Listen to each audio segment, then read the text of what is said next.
other choices. By some estimates, given the average cost of environmental cleanup on remediation, the amount we have spent on this war to date would have been enough to do environmental remediation and cleanup of over 171,000 toxic contaminated sites in the United States or elsewhere in the world, and that is not what we spent it on. That $460 billion would have been enough. I mean, our state budget, just so you guys know, is about $16 to $17 billion a year in its entirety. These funds that have been spent would have funded the entire state of Colorado, our entire budget, for over 25 years in the future. So who should pay for this ill-conceived war? You? Should I pay for this war? No! Should our kids pay for this war? No! Our grandkids pay for this war? No! So I have an idea, and Clara suggested maybe we definitely all take action in our different ways when we leave here, but here's my idea. Why don't we send Bush a bill? Yeah. Why don't we send him a bill for $463 billion? You can go online, and there's all kinds of ticker tapes that update our financial tragedies as well as others on this war every time. Let's just all send him a bill. Just put one out in your computer, mail it to the White House, because, you know, he got us into this, and I'm not really sure that we and our kids and our grandkids or any of the rest of the taxpayers really should be bailing him out of his ill-conceived war. So what do you guys think? You want to bill Bush for what he's done to this country?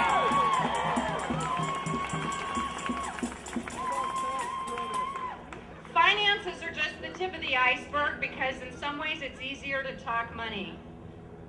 But there's been a real cost in other arenas, including a cost in lives. And I've heard different statistics, so forgive me if mine aren't accurate. It's hard to get good numbers out of this administration, but we know we have at least 4,000 or close to 4,000 dead of our own U.S. soldiers, and easily north, I believe, of 30,000 of our U.S. soldiers and troops who have now been wounded in this war are disabled. And frankly, that doesn't include the psychological or the post-traumatic stress. Those are being systematically, apparently ignored or denied at this point. I mean, we really need to be ready for understanding the wave of consequences of what we've done for our conduct on the men and women we've sent over.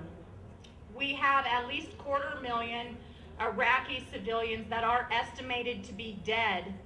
Those same folks that we said that we were doing this to go in and help, we are looking at least 250,000 Iraqi civilians dead at this point, and we're not seeing a real end in sight. These numbers are low, but the Department of Defense actually records at least 128 suicides or attempted suicides of men and women enlisted, and I think a lot of these are actually escaping reporting. I suspect that's very low. But it's a very real problem, and if we don't get ready for this, for our folks coming back, we will have really damaged an entire generation of people needlessly.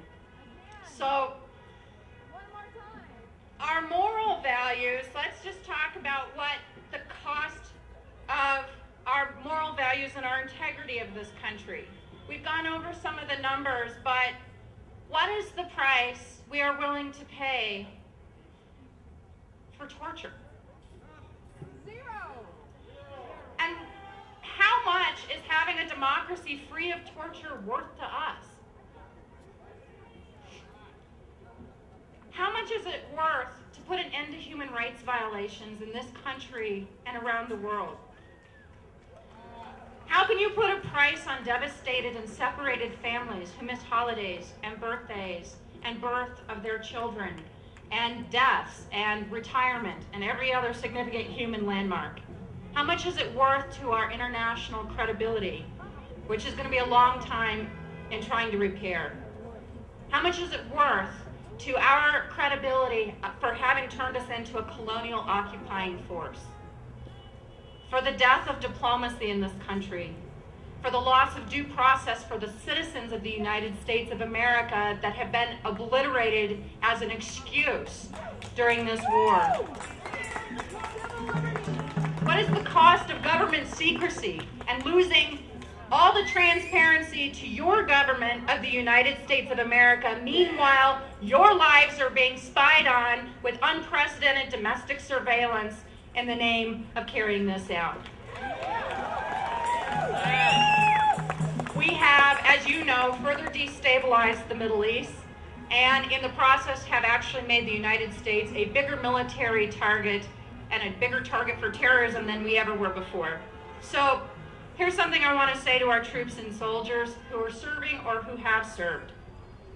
I want to thank the men and women and their families who have served this country. Their valor is uncompromised. Their skill is extraordinary.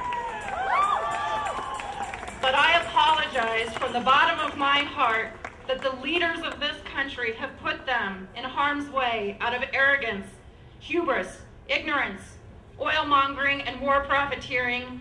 And while dictatorships should topple to democracy and chaos should bloom to progress, war and colonial occupation is not the best way to achieve that end.